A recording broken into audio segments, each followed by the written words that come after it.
નમસ્કાર ખેડૂત મિત્રો, હું અશ્વિન રામાણી, એમઆર પ્રોડક્ટ ભાવનગર તરફથી. હવે આજે આપણે જીરાના પાકની અંદર એક સારું એવું રિઝલ્ટ મળ્યું છે, જોવા આવ્યા છીએ. તો આપણી ભાઈને જ પૂછીએ, તમારું નામ, ગામનું નામ અને તાલુકો જિલ્લો કયો? અશોકભાઈ ઝીણાભાઈ મકવાણા. અશોકભાઈ ઝીણાભાઈ મકવાણા, થોડુંક જોરથી બોલજો. અશોકભાઈ ઝીણાભાઈ મકવાણા, ગામ બાબરા, તાલુકો અમરેલી, જિલ્લો અમરેલી. ઓકે, તાલુકો બાબરા ને જિલ્લો અમરેલી. ગામ કયું?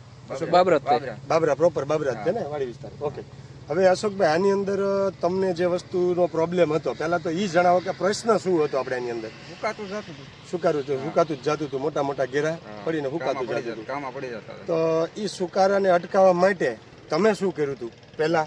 એટલે તો બીજી આડાવાળી દવાઓ છાંટતા હતા, પાતા હતા, કરતા. શું છાંટતા હતા, શું પાતા હતા? તેના કઈ નામ યાદ છે ખરા તમને કે આ દવા તમે છંટકાવ કર્યો તો, આ દવા પાઈ હતી? એગ્રો વાળા બધા પાવડર દે ત્યાં પાઈ દે. આમ તો આપણે કઈ ભણેલા વાસ્તા તો આવડે નહીં કાંઈ. બરાબર. તો પછી તમે એની અંદર શું એવું કર્યું કે આજે તમારા સુકારાનો પ્રશ્ન નથી, જે હતું ત્યાં અટકી ગયું છે, નવો છોડવો ગયેલો નથી? એક ભાઈવાડી વાળા છે ને, એને વિડીયો જોયો છે, મને કે મારે આ દવા લેવા જાય છે, આપણે બે લઈએ. મેં કીધું એટલે વિડીયોના માધ્યમથી તમને આ અમારી દવાની માહિતી મળી હતી. એ દવા તમે શું છંટકાવ કર્યો, એ દવા બતાવો. છંટકાવ કર્યો પહેલા તો આ પાય, પહેલા આ બે પાય, બ્લેક પાવર અને સોઇલ ટેકનિશિયન, આ બે જમીનમાં પાણી યારે પિયતમાં આપ્યું. આ પિયત આપ્યું એને કેટલા દિવસ થયા અશોકભાઈ? માનો ને ખીરના દિવસ આપ્યું છે, એટલે 14 તારીખે આપ્યું. આજે સમજો ને 18 તારીખ થઈ, 4 દિવસ થયા. તો આ 4 દિવસની અંદર તમને કેટલી રિકવરી દેખાણી એની અંદર? ઘણા ફેર પડી ગયો. બરાબર. શું ફાયદો થયો એ પાવા પછી? ગામમાં પડતા બંધ થઈ ગયા, ઉકાઈ ગયેલું પાછું લીલો થવા મળ્યું. બરાબર. મતલબ જે ઓલા કુંડાળા પડીને હુકાતું હતું એ બંધ થઈ ગયું આ પાવા પછી, અને જે હુકાઈ ગયેલું હતું એમાં જે તાજું 1-2 દિવસમાં જે હુકાણેલું હતું એમાં નવી ફૂટ નીકળી છે. હાવ મરી ગયેલા છોડવા એ તો જીવતા નથી થવાના, પણ ઓલું કે ને 50% જીવ જે હતો ને એ છોડ પાછો રિકવર થઈ ગયો છે. એ આપણે નજર સામે જોઈએ એકવી છે. આમાં વિડીયોમાં બતાવશે. જો આ બધું આપણે આ બધું હુકાઈ ગયેલું હતું જૂનું. જો આ પાયા પછી નવી ફૂટ નીકળી. નકર આજે દરેક ખેડૂતનો એક મોટો પ્રશ્ન હોય છે કે બીતા હોય છે કે જારું પાછું તો જીરું વયું જાય છે બધું. આ વસ્તુ સાચી છે? તમે પાયું પછી તમને કેવો અનુભવ થયો? ગયું કે એની અંદર રિકવરી થઈ? એ આપણે નજર સામે જોઈએ છે. નકર ઘણા ખેડૂતનો મોટો પ્રશ્ન છે કે પાણી પાછું પછી જીરું વહી જાય છે, પણ એ એકલું પાણી પાછું. તો પાણીની હારે આપણે બ્લેક પાવર અને સોઇલ ટેકનિશિયન આ બે આપવાનું છે, જેનાથી હુકારાનો ઉલટાનો અટકાઈ ગયો. ત્યાર પછી તમે શું કર્યું? 4 દિવસ પહેલા પાણી પાયું, પછી હાલે એવું થયું, પછી તમે આ બે દવાનો છંટકાવ કર્યો, ફંગી સ્ટોપ અને વાયરસ કંટ્રોલ. આ બે નાખી હતી. કેટલી તમે પંપમાં? 25 મિલીનું પ્રમાણ હતું. ઓકે, હાલો. હવે આ દવા જે તમે છાંટી એને કેટલો ટાઈમ ગયો? કાલે કેટલા વાગે અંદાજે? મતલબ કાલ બપોર પછી હજી તમે છાંટી રહ્યા છો 3 વાગે 4 વાગે આજુબાજુ. તો આજે સમજો ને 1 રાત ગઈ છે આ દવા છાંટ્યા પછી. આપણે કેમ કે હજી 12 કલાક 24 કલાક નથી પૂરી થઈ, 15-17 કલાક થઈ. તો એની અંદર તમને પછી છાંટ્યા પછી શું ફરક દેખાડો? શું ફાયદો દેખાડો એમ છંટકાવ કર્યા પછી? હુકાઈ જતા છોડવા ઊભા રહી ગયા, અને જૂના છોડવા જે હુકાયેલા હતા થોડા એ પાયા પછી અને છંટકાવ કર્યા પછી 100% રિકવરી થતી દેખાય છે. નવા છોડવાની નવી ફૂટું નીકળવાની શરૂ થઈ ગઈ છે. તો આ વસ્તુ બે તમે જમીનની અંદર પિયતમાં આપ્યું પાણીમાં, ત્યારબાદ આ વસ્તુનો છંટકાવ કર્યો, તો આ વસ્તુનું તમને કેટલું રિઝલ્ટ મળ્યું? આટલા હીરા છે ને પાણી પાવાના મૂકી દીધા છે, પણ છતાંય તમે હિંમત કરીને પાયું. અને લોકોનું કહેવું છે કે પાયા પછી જીરું હુકાય કે ઉતરે, તે પાવ એટલે પાણી પાવ એટલે ઉતરે. તો આપણે એની અંદર એવો પ્રશ્ન કઈ જોવા મળ્યો ખરો તમને કે પાણી પાયા પછી કોઈ છોડવો હુકાણો? ઉલટાનું રિકવર થયું ને.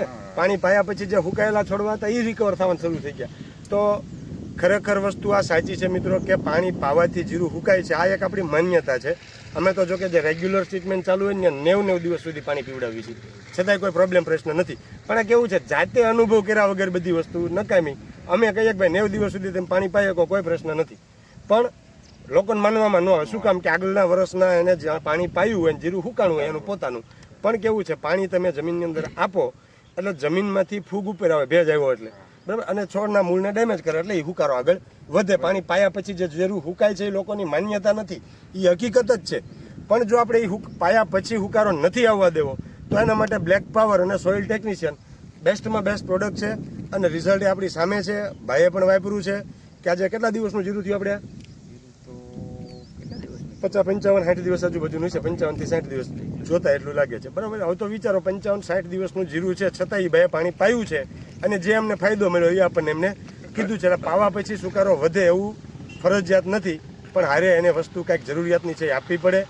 એટલે 100% હજે બે પણ પાવાના, ઈ 2 પણ તો પાવા હજે 2 પણ આરામથી પાવાના. શું વાત કરો છો? મતલબ આ તમને પાણી હારે આ દવા પાયા પછી તમને એટલી હિંમત આવી કે હજી મારે 2 પણ પાવા છે. કારણ કે આજે જરૂર છે. હવે જે માલ બનતો હોય, દાણો બંધાય છે, એને જો પાણી નહીં પાવી તો દાણો કાચો વળી જાય, વજન ન પૂરે, ઉત્પાદન ન આવે.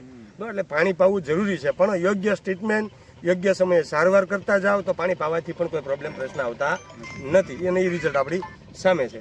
બરાબર ને? તમે કઈ ખેડૂતોને કઈ ભલામણ કરવા માંગતા હોય તો તમે કઈ સંદેશ આપવા માંગતા હોય? સાઈટા જેવી છે, પાયા જેવી છે. બરાબર. લાયા તા ક્યાંથી? લાવ્યા હતા ક્યાંથી આ દવા તમે? સુપર. ભાઈ તમારા એગ્રોનું નામ, મોબાઈલ નંબર તમારો આપો ને. Krishna agro centre super, mobile number 9581815462. તમે આવી રીતે કેટલાક વ્યક્તિઓને દવા અપાવી છે? ઘણા વ્યક્તિને આપી છે, 50-60 જેવી વ્યક્તિને આપી છે. બરાબર. બધા રિપીટ પણ લેવા આવે છે. અને એમાંથી કોઈ એવી ફરિયાદ ખરી કે કોઈ 50-60 ખેડૂતને તમે આ દવા આપી છે પાવાની અને છાંટવાની? અમુકને પાવાની એકની આપી છે, અમુકને ખાલી છંટકાવની એકની આપી છે, પણ 50-60 માંથી કોઈ ખેડૂતની એવી ફરિયાદ છે ખરા શૈલેષભાઈ આમાં રિઝલ્ટમાં મજા ન આવી એવું? હજી એક પણ ખેડૂતની ફરિયાદ નથી આવી કે આમાં સેટ રિઝલ્ટ નથી આવ્યું. બરાબર. બસ આપણા માટે એ જ મહત્વની વસ્તુ છે કે જે ખેડૂતને આપણે બધા વસ્તુ repeat પણ વાપરાવી લેવા છે, આવે જે ભલામણ કરવી છે, એને 100% રિઝલ્ટ મળે, 100% એને વસ્તુ વાપરી છે, આપણને પૈસા આપ્યા છે, અને પૈસા 100% વસૂલ થવા જોઈએ. બરાબર. ઓકે, ખૂબ ખૂબ આભાર, ધન્યવાદ.